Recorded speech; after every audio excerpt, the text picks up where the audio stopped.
Naitwa Janet Mandawa, ni afisa sheria kutoka Wakala wa Usajili, Ufilisi na Udhamini RITA.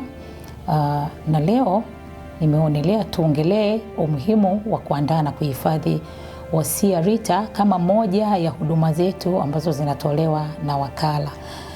Huduma ya uandishi na uhifadhi wa wosia ilianza mwaka 2008 na mwamko tumeuona bado sio mkubwa kutokana na dhana tu potofu kwamba kuandika wosia ni uchuro. Basi tutaona umuhimu, tutaona namna ya kuandaa na kuhifadhi wosia, na tutaona kama kweli kuandaa wosia ni uchuro.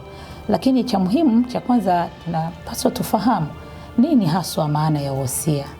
Wosia ni tamko linalotolewa na mtu anapokuwa hai akiwa na akili timamu, likielezea nia au namna ya mali zake angependa zigawanywe kwa warithi wake pindi baada ya yeye kufariki.